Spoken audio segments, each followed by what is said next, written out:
Hi, this is Chris Auty. I'm the director of the London Film School, and we're coming to you from the London Film School, one of our production stages here, which is in mid-shoot.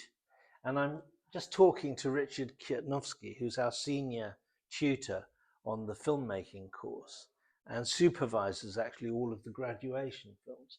And Richard and I have known each other for some time outside this context because of Richard's previous work as a feature film director. But I wanted to get a feeling from you, Richard, if you had to boil down and distill the experience you've had in the last few years and sort of say, what is it that's so wonderful about the experience of going through the course and coming out the other end? How would you summarize it for those who are thinking of applying to the school? It's very hands-on, so they have to do an awful lot. Yes. And when I visit graduation film shoots, I'm always impressed by the calmness, because this is a little bit different to a term exercise, but everybody kind of is working effectively and understanding they're part of a team, and it seems smooth and productive and all that. Also, the range of stuff they have to do, there's a different kind of creative challenge every single term, which is great as a kind of series of learning opportunities which are different. Also, those who wish to come and concentrate on directing, they cannot go through the course and just direct. No, that is the unique aspect of the course. They have to learn camera. Yeah. They have to learn sound. They have to learn the rudiments of production design. Absolutely. They have to learn to edit. Yeah. And this means they are far more versatile and know more overall about filmmaking than I do. It's very funny because I've spoken to alumni, one of whom runs a very successful business in the UK, one of whom is a senior executive now at Netflix. And they were both alumni of the course, and they both said the best thing about the course was that they had a very complete understanding of the process of making a film, even though they realized that neither of them were cut out to be a director or a cinematographer. But, so it means, that you can't direct every single term. And so you have to do other stuff. And you can also explore the creative potential of these different areas. So, for example, a few years ago, we had a graduation film shot in Turkey, and this was someone who always wanted to concentrate on writing and directing, but fell in love with the potential of sound, especially in post-production. Yeah. And when I first talked to him about what his final project was going to be, he said, I've not quite got the story yet, but it will definitely feature sound as a key dramatic element. And my goodness, it really did, because it's about a couple trying to decide what to do about overhearing their neighbors through a wafer-thin wall. And one says, we should call the police, and the other says, no. And that came from precisely from the nature of the course. The other benefit is that they speak more or less of the language of the sound recorders. Yes. And so we've had many reports of professionals saying she understood everything I was talking about from my department, and it was like working with a professional who had a lot more experience. I mean, certainly the feedback we get from people in the industry is that our students come out able to be flexible and manage, and in a small crew environment where they're not 300 people on the set, but there are 30, they're absolutely at a premium.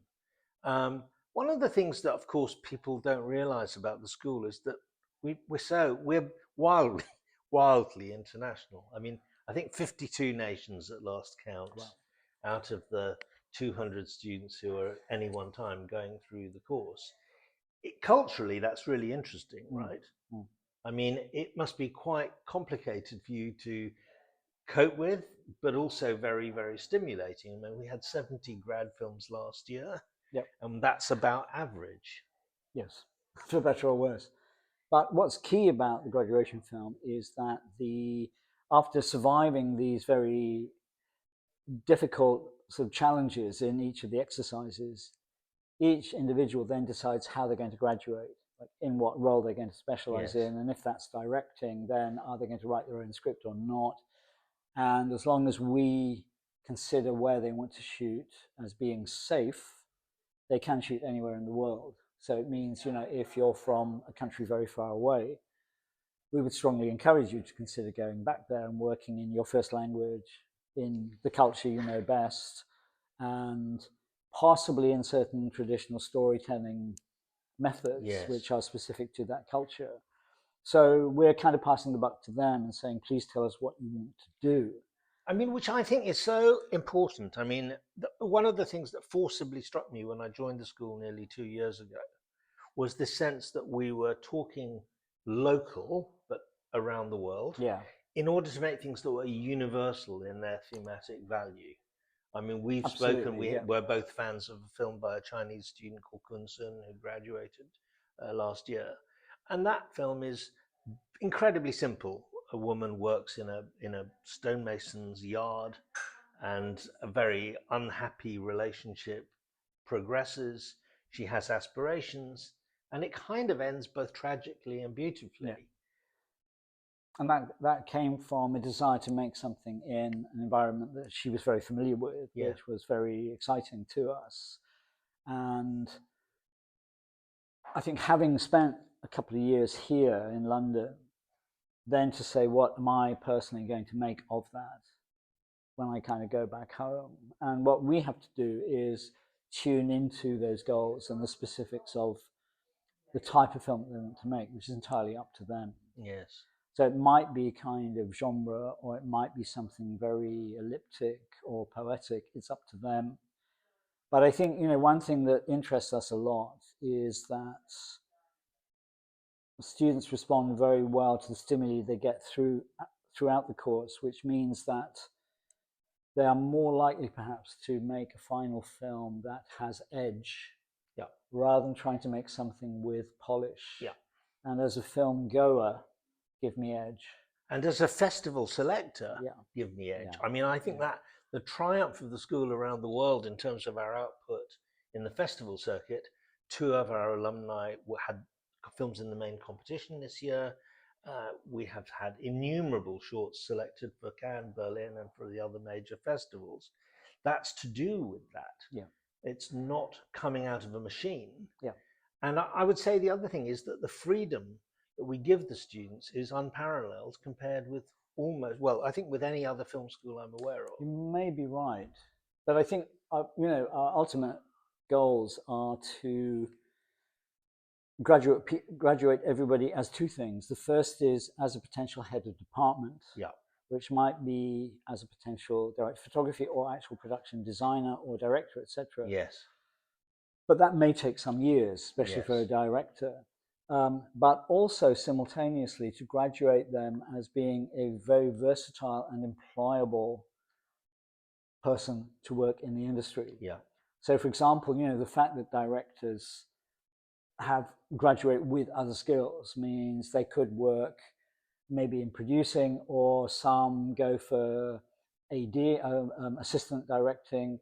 Some, are very quite happy notable camera in operating camera, or camera assisting, and their intention is not to get trapped there forever, but to get on sets as much as possible and be able to pay the rent while still developing in their own time as directors. And tonight, I mean, you're going to be there.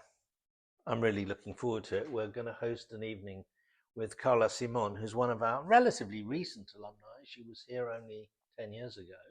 And her film, Romeria, was in the main selection out of 20 films. She was one of the 20 final films selected, feature films selected for Cannes this year. And I'm fascinated to ask her that question. How did she feel looking back about this kind of interesting conservatoire training that gives her command of all the key building blocks of making a film? It's going to be a wonderful evening, I think. I think so. And one interesting aspect of her work is that so much of it is very personal to her, like based on her own experience in childhood, for example. But 3 times she's proved that you can have universal appeal with something that's specific. And sometimes when students reach us at the end of the course, they will be a bit shy about talking about an idea they're developing. Yes. And they will say, I just don't think there's enough there. And there always is, because it's about how you tell it. And we don't want or need a 3-act structure because there's a limit to what you can do well in 15 or so minutes.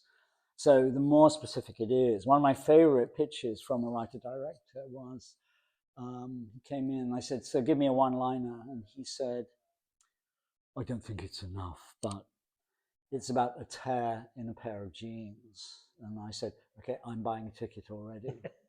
And he said, but, and I said, write the script. It's that wonderful moment where you go, I want to know more, right? Absolutely. It's the beginning of the film.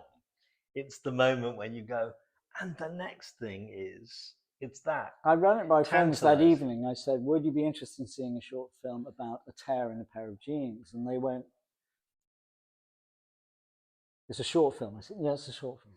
I'm like, yes, actually. Yeah. And it ended up being a film called A Minor Matter, which is dripping with irony.